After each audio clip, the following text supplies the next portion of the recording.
Ladies and gentlemen, welcome to another episode of HudricoLive. I'm your host, Hudrico. Today's guest is a great one. He is the starting tight end for the New England Patriots. From humble beginnings in Arkansas, battling through injuries in LA with the Chargers, to becoming one of the top-rated tight ends in the NFL. How did Hunter get here? What did he do? You want to hear about it? Don't worry, I got you, because HudricoLive starts right now.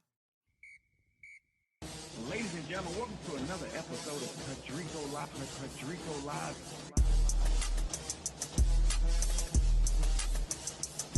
HudricoLive. HudricoLive. HudricoLive.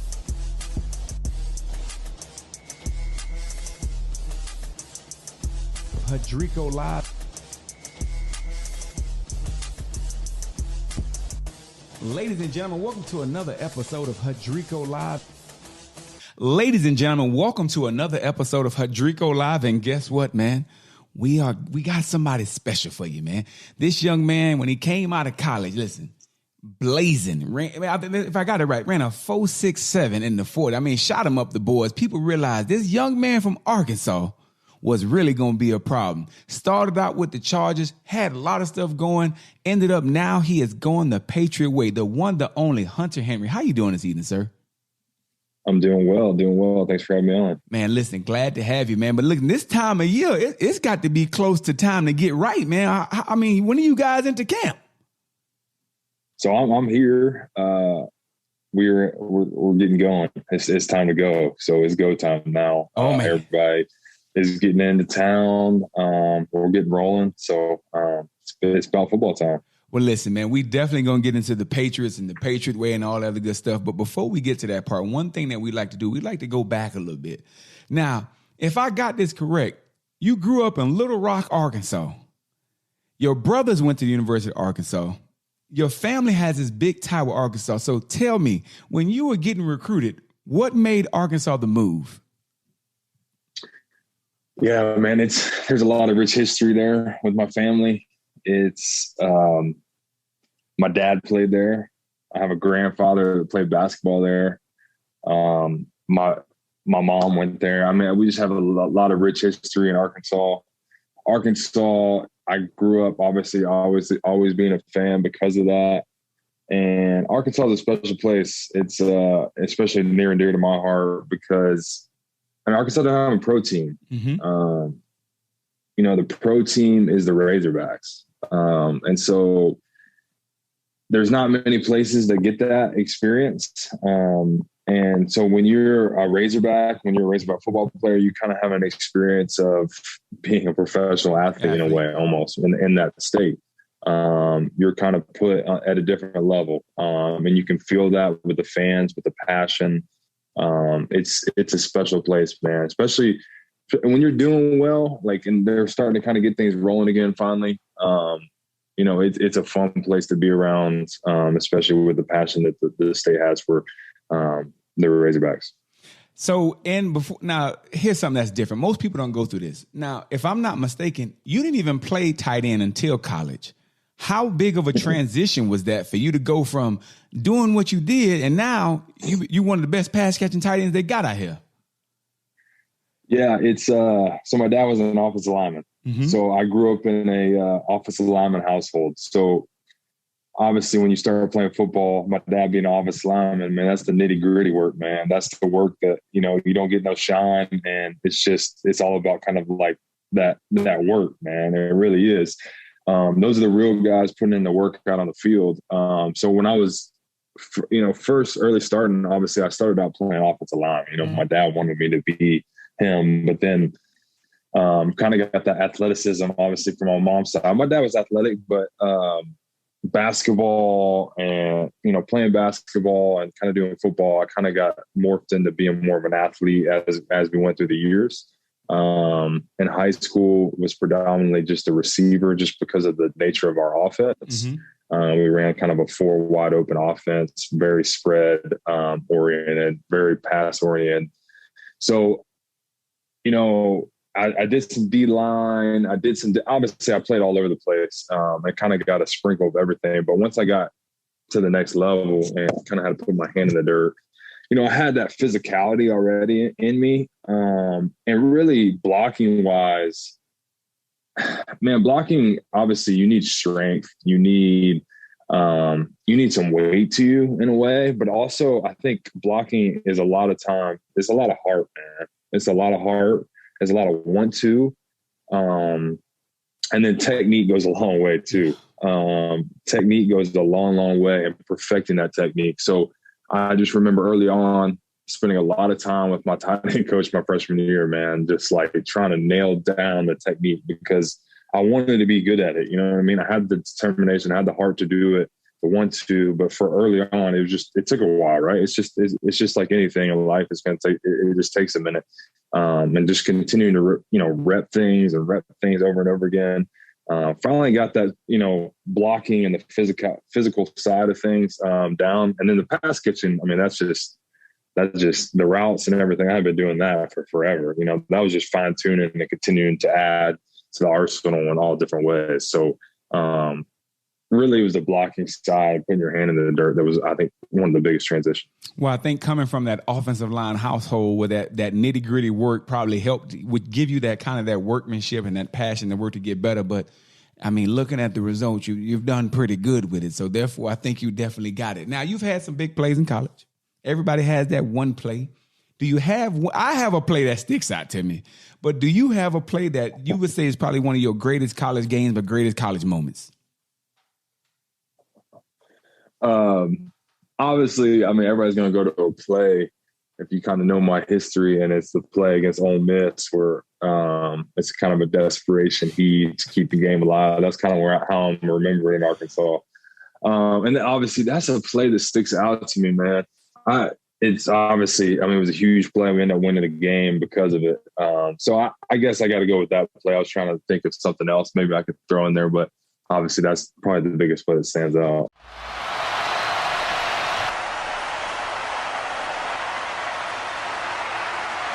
Allen gets the snap. Got all kinds of time.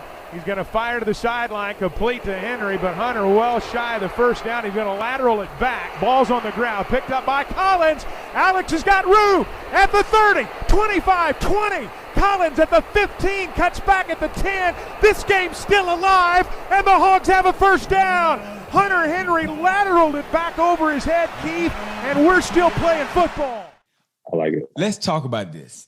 You go to college, you go to the pro day. Like I said, you put up a 4.67, you shoot the boys. Everybody's like, who is this kid? And where does this guy come from?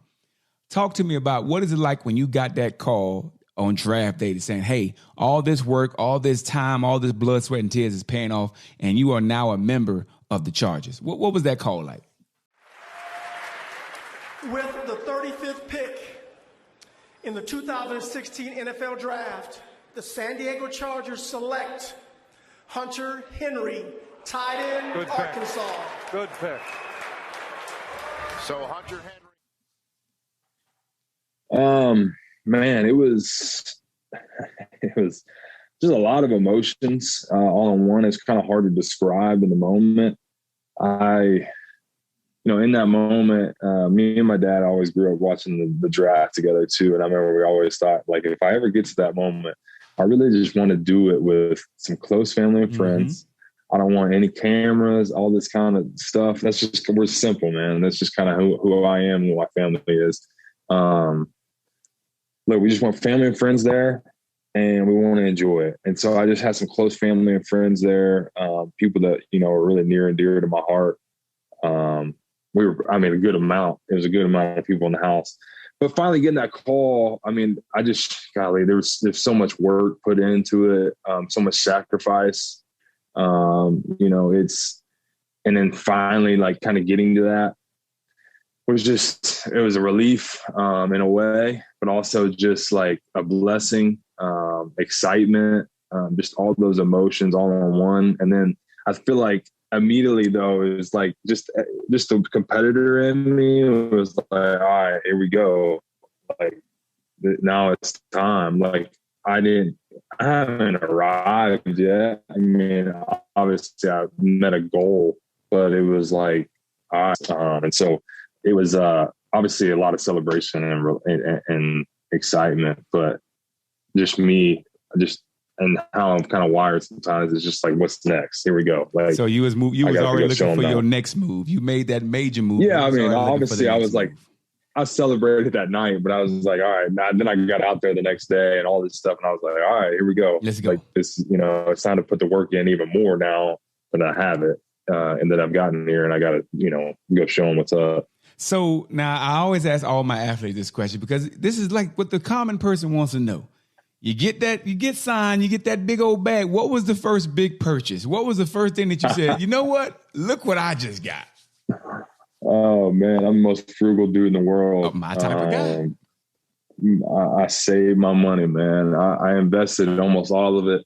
It's kind of funny. The biggest purchase I always laugh. I didn't buy a car, man. I drove my 1999 Toyota 4Runner for my first 3 years. I didn't buy a car until my third year. But I went and bought myself a Mac laptop. Okay. And I was like, you know what? I'm gonna go get a Mac laptop. That was my purchase. I ain't getting anything really crazy. I'm a pretty frugal, simple guy. Listen, there's nothing wrong with frugality, man. Learning how to manage your money is something that everybody needs to do. And these Macs is expensive. So in my book, that was a big purchase as well. Don't even worry about it. That's 100%. Oh, yeah, definitely. So you in San Diego, what was it like playing with a guy like Phillip Rivers when you were coming into the league? How was that? It was unreal. I mean, the dude was just like a football genius. I mean, he had been through everything, knew so much, really just helped me out in so many ways and exactly what I needed in a quarterback, especially early on in my career. Just looking back on those days now that I'm, farther along in my kind of just career, it's just, I mean, it was just such a blessing. I mean, he slowed the game down for me a lot. It really helps me process things and how to look at things, how he liked things, how kind of you're supposed to kind of do things in practice, in the facility, just work habits, just how he sees the game too. Man, it was a blast. And it was just an honor to be able to play with a guy like that. And now after playing with him, can you imagine what type of high school football coach he is? When I see him, I just see him full of fire and getting after these kids 110%. What do you think? Oh, I already know, man. The dude is, when he steps in between those lines on the football field, that dude becomes a different person. So I already know he's getting after it and getting after those high school kids, man, and scheming them up over there for sure. Yeah. I know that. They're going to be prepared. Oh, yeah. Now, you also had the chance to learn from one of the greatest tight ends of all time, man, Antonio Gates. When you start thinking about, I don't think fantasy football was even popping until Antonio Gates started doing the stuff that he did. What was it like trying to mimic and learn from somebody of that stature and all the things that he was able to do? Yeah, man, you just mentioned two dudes that are two all-time greats, man. And to step into a situation that I got to step into it's made my career what it is, really. I mean, it's helped me tremendously watching those two guys, how they process things, how they saw things, how their connection was too, and how they built that over the years. I mean, dude, those guys, they would just look at each other and knew exactly what they were like, what was going to happen. And knew exactly like against this coverage, I just know like, all right, on this route, I know how he's going to, run it here. Like just stuff that, maybe coaches wouldn't like, but they would just do things and know how to figure it out. But at the same time, like Gates was just awesome, man. He took me under his wing.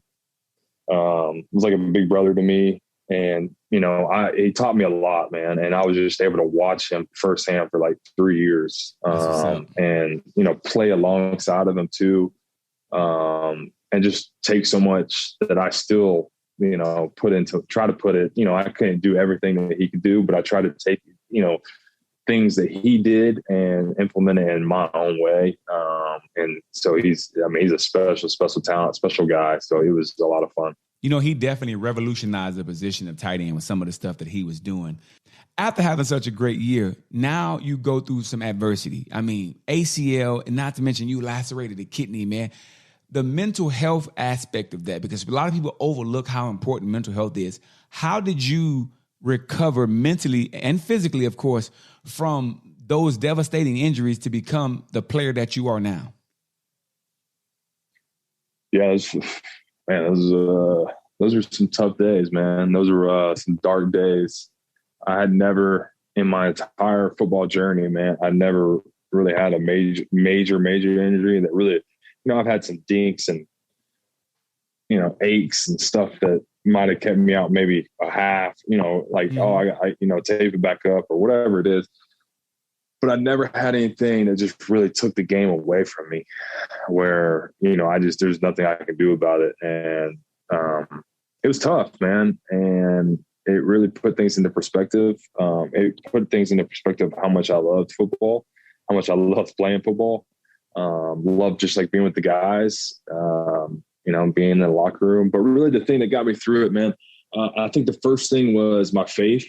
That was just such a steady thing there for me. I mean, obviously it was a hard time still. Like it wasn't probably the best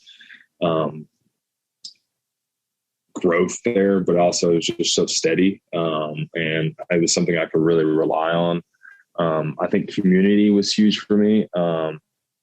Friends, but also my wife was huge at the time. We were actually newly married, and it wasn't the best year. It probably wasn't the best first year of marriage. Me going through all that. I mean, it was just a hard time. We were there was just a lot of life change. Right. And so, but she was so supportive, so behind me, really got me through those times. So really it was probably faith, and community, were the two biggest things, just having good people around you. You really are kind of the people that you surround yourself with, and, just bouncing things off people, and being able to talk and be open and really communicate exactly, how I was feeling and different things and processing things. And that's what it's kind of all about. And so those are probably the biggest things. Those are some dark days, man, and they were hard. But some of the most growth you'll do is when you're kind of in that valley, man, and you have to kind of climb out of it. So I grew as a person in a lot of ways. I grew as a husband. I grew as a teammate. I grew as a player in a lot of ways too. Just an appreciation for the game too, in a lot of ways. So it was a terrible time, but also when you look back on it, there was a lot of growth that came from it. Adversity is really our best friend. That's what we learn to grow, because adversity never goes away. And you went through that type of adversity. And now once you get through it, you get the big signing to the New England Patriots. Now, this is like the evil empire of the NFL to some people. They like the Patriots always good, but the last couple of years they've been battling back. But here's my main question. What in the hell is the Patriot way? What makes this so different than other places? This place is just team first, man. Put the team first. Do your job, and let the rest come. It's kind of all we care about. So we just want to win and find a way to win. That's what it's all about, man. Winning is fun. So that's the main thing over here. So Patriot way is just saying we all buy in and we all get in the end to do the same thing at one band, one sound. Everybody's on the same beat.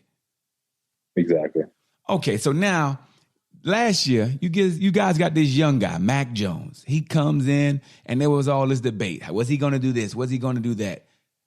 How good is this young man? Because we saw a lot of great glimpses from him. How good is Mac Jones, especially having to fill the shoes of the immortal Tom Brady? How did this young man, in your opinion, come in, handle that, and the type of player you think he is?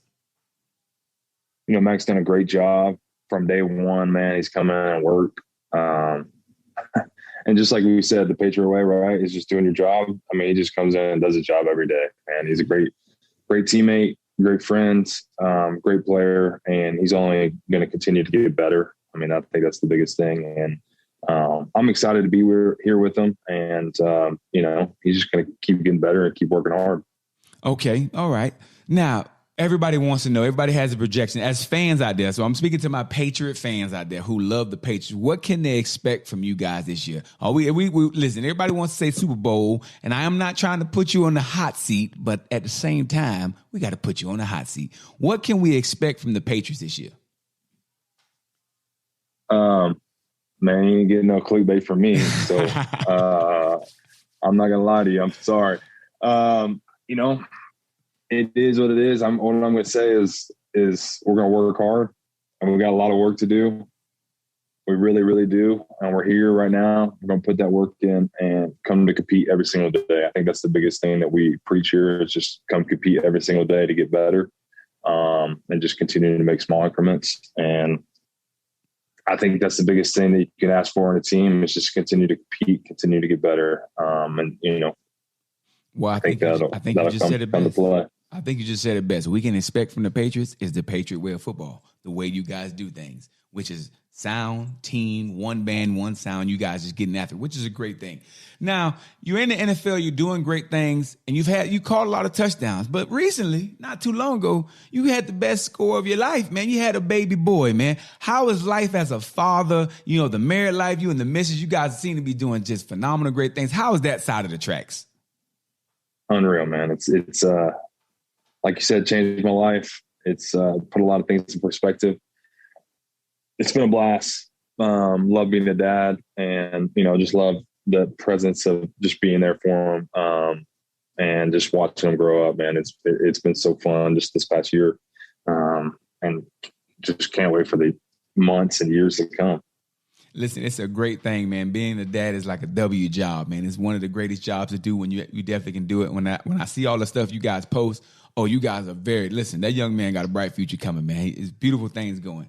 I guess the last thing that we'll close out with is for everybody who doesn't know who Hunter Henry is, for the person who says, well, I haven't heard much about him. I know he played for them.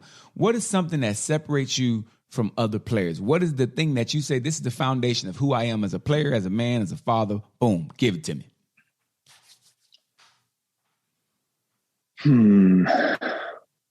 What separates me, I guess, could be consistency. I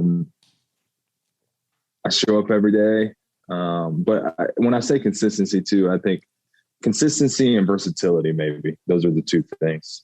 When I'm on the field, I like to try to be able to do everything. Like, I don't want them to have to feel like they, you know, can't rely on me on one thing. Like, I want to be able to do as much as I can for them, and be versatile, but also consistent in all those things. Mm-hmm.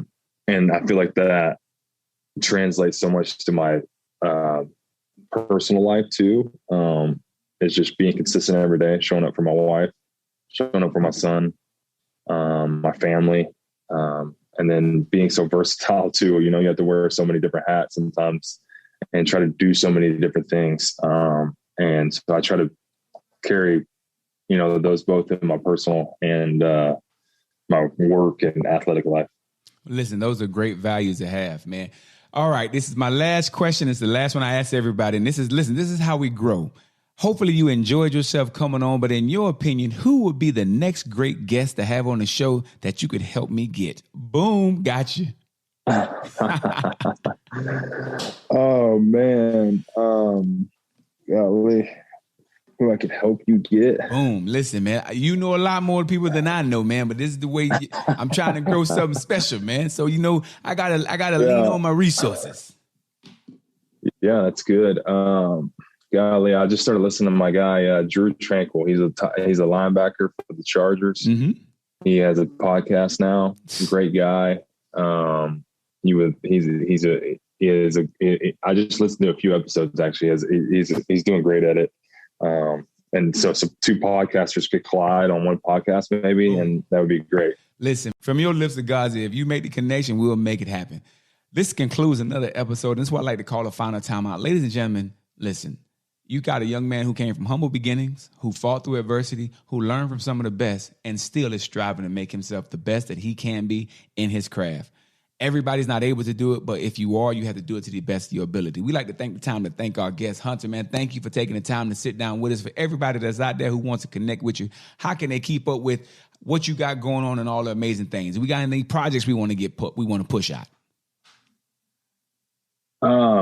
Not necessarily right now. There might be some stuff on the way, but just be in tune to my wife's Instagram. She usually posts more than me. Parker Henry, and you can follow me on Instagram too. That's kind of where we, keep people up to date on different things. Well, thank you again. And that's another episode of HudricoLive. Boom, in the books.